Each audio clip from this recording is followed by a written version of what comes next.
Bueno, esta mañana en Telematutino 11 nos complace recibir la presencia del licenciado Luis González, politólogo, académico, experto en temas internacionales.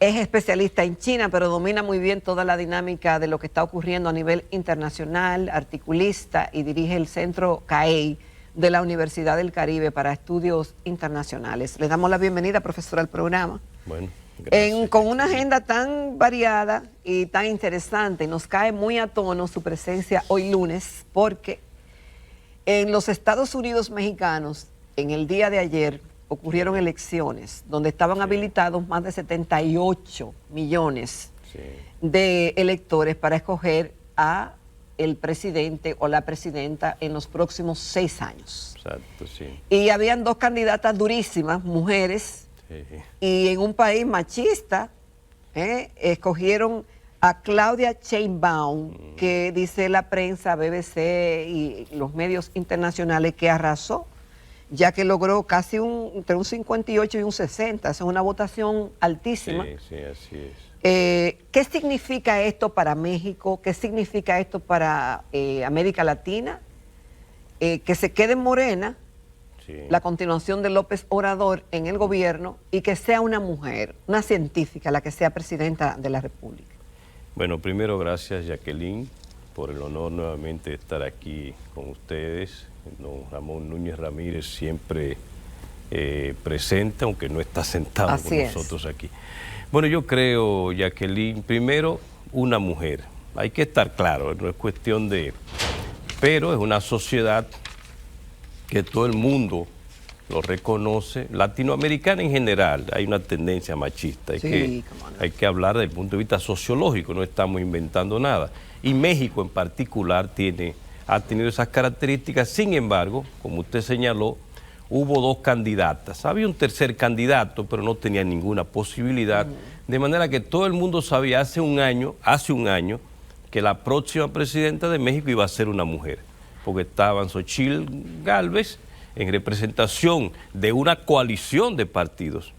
O sea, ahí estaban partidos que se venían enfrentando toda la vida en México, como el PRI, PAN, que se unieron. Y el movimiento que llevó al poder a López Obrador, que había sido candidato, como usted señaló en comentarios anteriores, pero por el PAN había sido candidato y luego sale con su propuesta este movimiento Morena y lo lleva al poder en el 2018. Como usted dijo, 6 años con luces y sombras, pero parece, y desde mi humilde punto de vista, más luces que sombras, porque por eso hasta cierto punto le ha transmitido si hubiese hecho un gobierno muy malo, su candidato no hubiera prendido como prendió. Entonces, desde el primer momento, estamos hablando casi un año, 8 meses, las tendencias eran claras.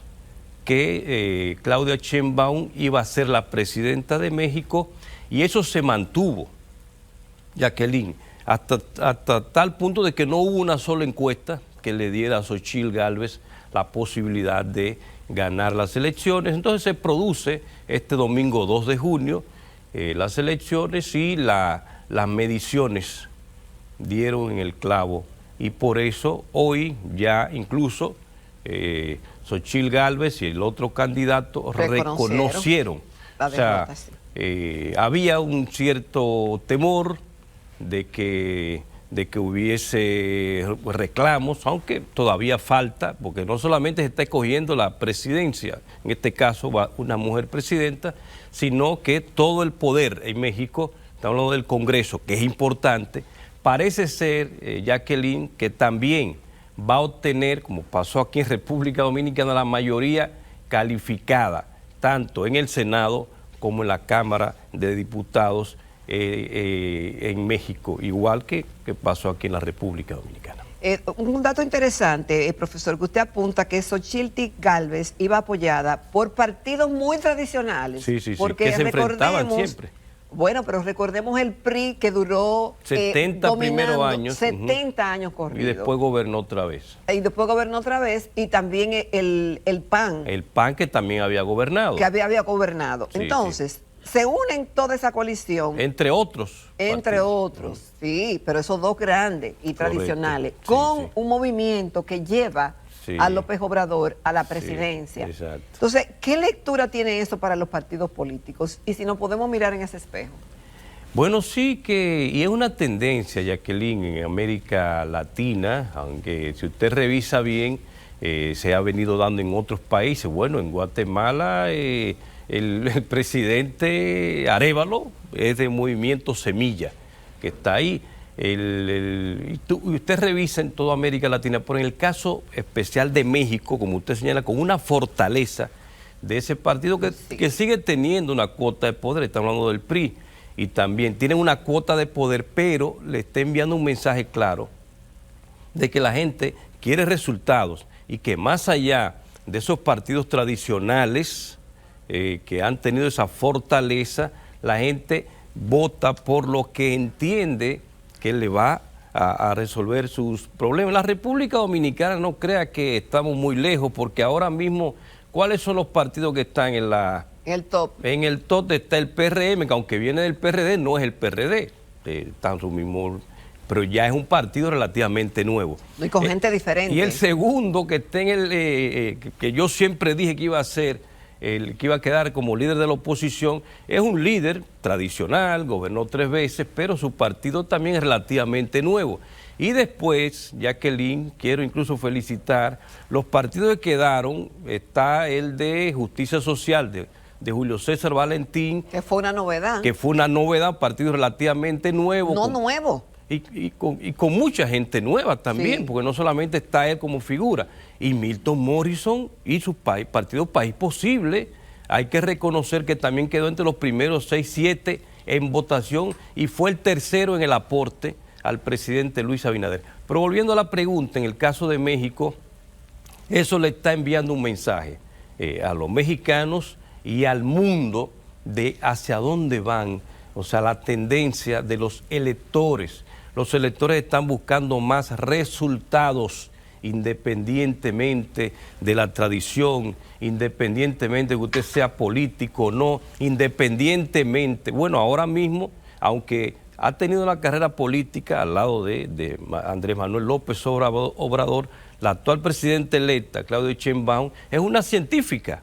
Usted lo señaló, lo cual es hasta positivo porque ella conoce muy bien el tema del cambio climático, incluso ha sido una de las que ha trabajado en informes científicos sobre el cambio climático, que el presidente López Obrador, primero cuando era el alcalde o el director de la Ciudad de México, sí, que en ese momento era el DF, ella le acompañó en un tema medioambiental. Sí, y ella fue también alcaldesa. Y luego ella ocupó esa misma posición y esos trabajos, yo creo que eso está enviando, reitero, un mensaje de que de lo que se trata no es que aquel que se cree que es el político. Incluso yo soy politólogo y mucha gente me pregunta, no, que este no es político, este sí, pero ¿qué es lo que es un político? O sea, hay que estar claro también con esto. El político es el que está en un momento ocupando el poder por medio en este caso en las democracias, por representando al pueblo, que es el que tiene el poder real. De acuerdo en la República Dominicana, el artículo 2, la soberanía radica en el pueblo del cual emanan todos los poderes y se ejerce por representación. Entonces el político es el que está en ese momento. Pero no es que porque usted tenga 15 o 20 años o toda su vida sin hacer otra cosa, usted es más político que el que de una u otra manera se inserta y le demuestra al pueblo que es el que puede trabajar por ellos. Y la tendencia ha sido, Jacqueline, esta última parte. Gente que no eran políticos son los que han estado ascendiendo al poder y en muchos casos, el caso también, que luego primero fue alcalde, pero luego presidente, del joven presidente que acaba de tomar posesión de nuevo, en El Salvador, Nayib Bukele, que no era un político tradicional. Y desde la empresa, luego de ocupar la posición, y creo que fue de alcalde también de San Salvador, llega a la presidencia. Reitero, está enviando un mensaje claro hacia dónde va la política y los pueblos que cada vez están más informados sobre el ejercicio del poder. Por otro lado, profesor, el presidente Luis Abinader, que fue reelecto para el periodo 2024-2028, el pasado 19 de mayo, así es, fue recibido por el Papa Francisco y también por el presidente de Italia y de Portugal. La importancia que tiene esa visita y la forma en que fue recibido el presidente dominicano. Bueno, está enviando un mensaje muy positivo, Jacqueline, el presidente Luis Abinader, que ha sido reelecto con un 57%, 57.45%, como decían las encuestas. También todas las encuestas daban más o menos ese número, un 58-60%, y que haya salido un primer viaje, que él mismo lo anunció un poco familiar, pero eso se conecta con un viaje de Estado, porque lo recibe el Papa, que no solamente representa a 3.000 millones de católicos, la mayor grupo religioso del planeta organizado, pero que además representa un Estado, el Estado del Vaticano. En Italia, el presidente de Italia, sabe que Italia tiene la figura de un primer ministro, que en este caso es una mujer, y también la presidencia, y Portugal, que está pendiente. Creo que está enviando un mensaje de la política exterior, hacia dónde va la política exterior de República Dominicana, que es la proyección del interés nacional. Profesor, son esos viajes y justamente esos viajes internacionales del presidente y esa política internacional a la que usted se refiere? No, definitivamente estamos en un mundo cada día más conectado, una aldea global. Los presidentes tienen que estar claros que la conexión con los demás pueblos del mundo son importantes. Nunca va a ser sustituido un encuentro cara a cara por una llamada o por un mensaje o por incluso una conexión por Zoom, que ahora se puede, antes ni siquiera eso, pero nunca va a tener el mismo peso que encontrarse frente a frente y hablar de lo que pueden hacer por su relación bilateral primero, por su relación multilateral, cómo le van a aportar al nuevo orden mundial que se está gestando en estos momentos. Y yo creo que el presidente debe seguir, cuando tenga tiempo y la posibilidad, de participando en estas cumbres bilaterales y también en las cumbres multilaterales que se le puedan presentar en el futuro, en el que el país tenga que participar. Pero profesor, algunos no entienden, bueno, el presidente fue invitado a la cumbre de la paz y muchos dicen, pero la cumbre de la paz para Ucrania, ¿por qué? Bueno, hay que estar ahí, pero muchos entienden que las cumbres y esas declaraciones que se hacen en las actas finales se quedan en eso y que sirven como de relaciones públicas. Pareciera, por lo que usted dice, que usted le da una importancia mayor. No, es que realmente la tienen, Jacqueline. Yo creo que hay una crítica, incluso quizás yo me inscribo en un momento dentro de ellas, de que tantas cumbres. No, es que el hecho de que se encuentren permite hablar de temas que pueden ser beneficiosos para ambas partes o para los grupos regionales. Por ejemplo, en la región, Jacqueline, en este año 2024, los latinoamericanos debemos sentirnos orgullosos porque se van a producir todos los más importantes foros. Por ejemplo, el G20 va a ser en este año aquí en Brasil. Y la reunión del Grupo APEC, que fue en San Francisco el año pasado, también va a ser este año aquí en Perú.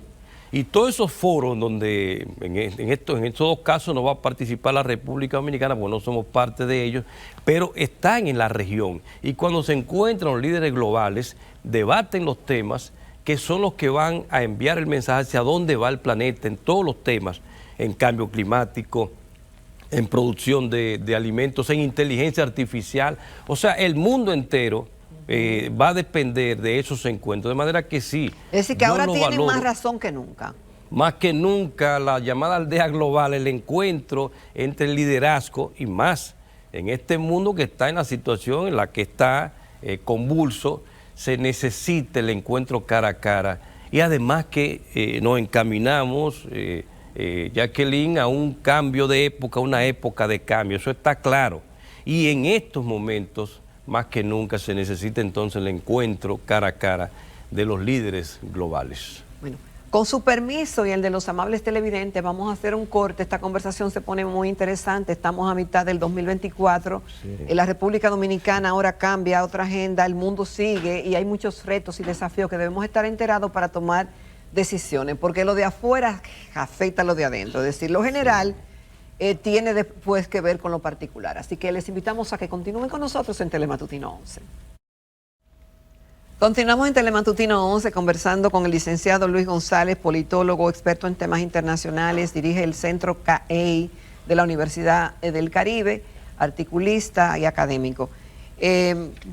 Licenciado, una de las preocupaciones luego de pasado el periodo electoral en la República Dominicana fue el alto nivel de abstención, sobre un 40%, 44%, el más alto según se registra.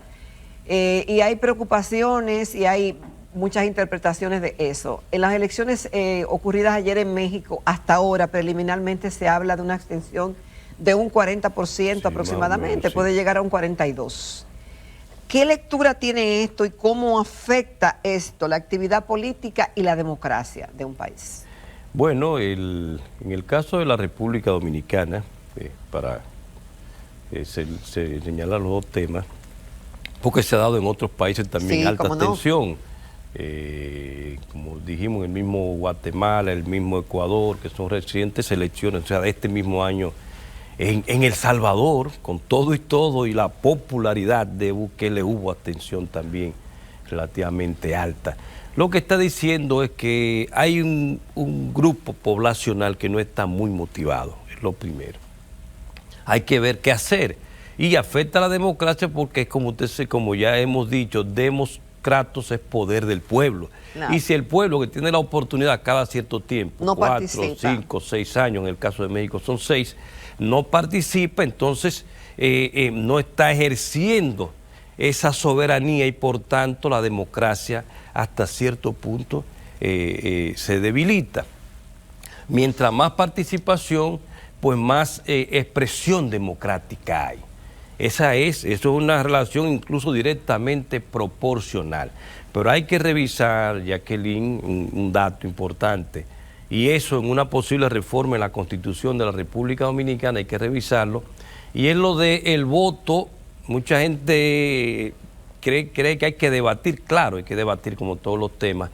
Los países que tienen mayor participación son los que tienen establecido el voto obligatorio. O sea, voto obligatorio con sanciones. Hay una lista de los países de América Latina que tienen voto obligatorio sin sanciones. O sea, que usted está obligado, pero no hay ninguna consecuencia, y otras que sí hay consecuencias. Entonces, los países que tienen mayor alto índice de votación son los que, como Uruguay, tiene voto obligatorio con sanciones, pero usted tiene un 90%, 88% de participación.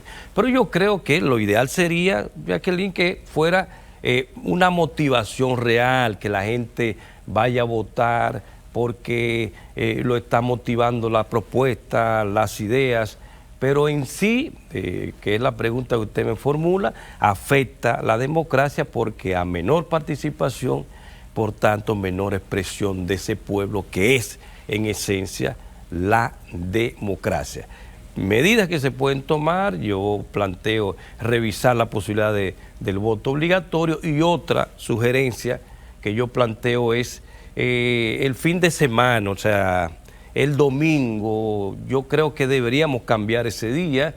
Por ejemplo, en Estados Unidos es el primer martes de noviembre, claro, después de un lunes. Por eso en este caso va a caer el martes 5 de noviembre. Yo pondría las elecciones aquí un miércoles, el artículo para 200. Que la gente no se vaya de fin de semana. Porque es que hay un porcentaje, Jacqueline, que se va. Yo lo digo por gente muy cercana. Que conoce. Que se van el viernes porque no tienen esa gran motivación. Hay que estar. Lo primero es que tenemos que lograr una clase política que motive más. Eso es lo primero. Pero segundo, hay que buscar otras alternativas. Esta podría ser el voto obligatorio, que la mayoría de los países de América Latina, búsquelo usted que me está mirando ahora, o sea, son la mayoría que lo tienen en su Constitución. Y segundo, mover en el artículo 209 de nuestra Constitución, creo que es el que establece lo de las elecciones, las municipales el tercer domingo de febrero, y las presidenciales y congresuales el tercer domingo de mayo, ponerla para un miércoles, qué sé yo. Esas son algunas sugerencias, pero en sí afecta la democracia que haya tan alto índice de abstención en nuestras elecciones en toda la región de América Latina. Aunque en Estados Unidos la abstención es alta. La abstención es un 40%, 45% histórico. Creo que una de las elecciones que más se votó fueron las pasadas, donde Donald Trump obtuvo 73 millones de votos y el presidente que ganó las elecciones, Joe Biden, tuvo un poquito más que él, pero no fue tanto la diferencia del voto popular. Pero en Estados Unidos siempre la abstención está por encima del 40%. Uno de los puntos también que sacamos como conclusión de este torneo electoral reciente es la gran cantidad de recursos que otorga el Estado a los partidos políticos y la poca rendición de cuentas que se tienen de los partidos también. Ese será el costo de la democracia, se justifica, y a la vez aprovecho para preguntarle, porque la gente es bastante ambiciosa, el tema de la gran cantidad de partidos políticos que hay en la República Dominicana.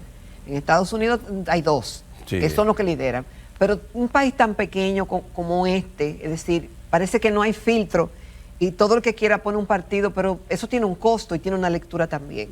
Entonces ahí le doy tres datos en uno, o mejor dicho, 3 inquietudes en una, a ver cómo en el orden que usted guste contestar. Bueno, eso se ha debatido mucho, lo del financiamiento de los partidos políticos.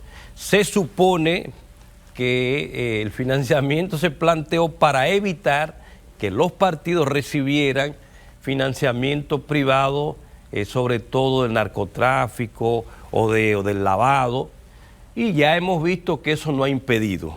Toman el dinero público y además muchas veces también se financian de esos sectores. Entonces, eso es un tema a debatir en el futuro. Si se elimina el financiamiento público y usted quiere seguir como partido político, usted sabe que tiene que buscar otra forma de financiarse, o si se mantiene el financiamiento público, que haya una mayor solicitud de... Pero quienes legislan son de los partidos, eso es casi imposible que eso ocurra. Bueno, en algún momento se planteará, algún momento habrá que convocar a lo que establece la Constitución de la República en el artículo 97, búsquelo, usted, que establece la iniciativa legislativa popular. Usted y yo, usted Jacqueline, usted que me está viendo, yo Luis González, podemos tomar una iniciativa popular con un porcentaje de las firmas a nivel... Es un trabajo y tiene un costo, pero al final, y eso ahí estoy de acuerdo contigo, al final quienes van a votar, después yo puedo tener la iniciativa, pero después al final quienes van a votar son ese Congreso que está ahí, que habría que ver si tienen esa vocación de servicio a la patria, para permitir para el futuro, porque no lo va a afectar a ellos, financiamiento público. Pero que sí lo hay, que haya también una mayor revisión al futuro, como usted dijo, una fiscalización. ¿Qué usted ha hecho con 800, con 500, con 300 millones de pesos que se le entregaron para una campaña? O sea, es mucho y la gente tiene el derecho a saber cuándo ese dinero se puede utilizar en políticas sociales, en promoción para el empleo, hay muchísimas formas de utilizar. En infraestructura, en muchísimas cosas que hay. Exacto. Una de las promesas o de los compromisos del presidente Luis Abinader es que propiciará una reforma a la Constitución de la República, y él dice que para poner candado al tema de la reelección. Ese es uno de los temas. Ese es uno de los temas, pero él dice que ese es el principal, y el tema de la justicia para darle más independencia. ¿Qué opinión le merece eso? Aunque ya tuvimos aquí a Joel Santos, ministro de la Presidencia, y dijo que lo primero era la reforma y eso será como para después. ¿Usted le ve urgencia y necesidad de que se hagan esos cambios que dice el presidente de la República? Sí, el presidente de la República tenía esa idea desde el primer gobierno, pasa que no pudo porque no tenía el Congreso, no tenía la mayoría calificada, trató de hacer, recuerden ustedes, porque eso está ahí en la historia, trató de hacer una especie de diálogo nacional como aquel que hizo el presidente Leonel Fernández en su primer gobierno, 97-98, no se pudo, pero ahora que tiene la mayoría calificada, tiene 29 senadores y con 22 es suficiente. Pero eso es tan bueno, entre tiene paréntesis. 142, sí, es bueno, yo te voy a explicar por qué. Tiene 142 diputados y solamente con 127. Lo tiene ahí ahora. Él tiene que hacer esa reforma con la participación de todos los sectores, independientemente de que tiene los números en el Congreso. Entonces la pregunta que usted me hace, que si es bueno que un partido tenga esa mayoría. Sí, porque el claro que equilibrio, sí. el contrapeso y Porque eso. no, porque es que es democracia, es poder del pueblo. El pueblo fue que decidió. Que O sea, eso si, era la mayoría. si el eso sí. pueblo que decide, entonces eso es democracia. Si el pueblo decide que el 90% de los diputados y senadores sean de un partido, esa es la expresión popular. La pregunta que hay que hacernos, Jacqueline, es ¿qué se va a hacer? Un gran poder significa una gran responsabilidad. La pregunta es ¿qué va a hacer el PRM, el presidente Luis Abinader, con ese poder? Esa es. ¿Qué va a hacer? Porque lo que establece el ¿Y cómo lo artículo va a 4 usar, sí, de la Constitución es que existe un gobierno que es democrático, representativo, civil, republicano, por tanto, representativo. ¿Qué usted va a hacer? Usted me está representando. Usted está ejerciendo un poder que es mío, pueblo. Yo soy pueblo. Este poder lo tengo yo según la Constitución y lo he transferido para que usted me represente. De manera que sí es democrático el hecho de que un partido, cualquiera que sea, en cualquier lugar del planeta, tenga la mayoría si fue otorgado a través de un proceso electoral, como en este caso. Una pregunta, a mí me llama la atención cuando estábamos haciendo la introducción del programa y hablando de la recién electa presidenta de México, Sí. de que el periodo en México dura 6 años. Hay, Sin reelección. ¿eh? Sin reelección de ningún tipo. 6 años sin reelección. Exacto. Otros tienen 5 años Sí. y la República Dominicana tiene 4. 4 años. Sí. A la luz de un estudioso del tema, ¿cuál es el mejor sistema? No, yo creo ¿O qué ha demostrado ser lo que más funciona? Yo creo que el de 4 años, como lo tenemos aquí, en Estados Unidos no es igual que aquí, en Estados Unidos es, porque hay gente que lo confunde, en Estados Unidos es, de acuerdo a la enmienda 22 me parece, el presidente solamente puede ser electo 2 veces. 2 veces. No dice consecutivo ni nunca más, sino que usted se presenta hasta que lo elijan 2 veces. Caso Donald Trump, él se presentó a la reelección, perdió, hubiese sido con nuestra redacción, Donald Trump no podría ser candidato más.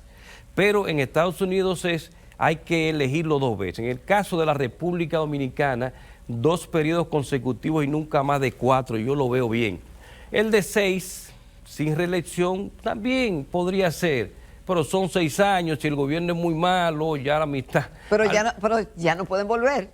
Pero ya no puede volver nunca más, o sea, no se puede postular, no hay reelección de ningún tipo en México. Hay otros que tienen 5 años con una posibilidad de una reelección, yo creo que ya ese es el menos conveniente. Para mí el de 4 años con 2 periodos consecutivos y nunca más, que es la redacción del artículo 124 de nuestra Constitución, que dicho sea de paso, si se produce una reforma a la Constitución no se va a tocar, de acuerdo a lo que dijo el presidente Luis Abinader.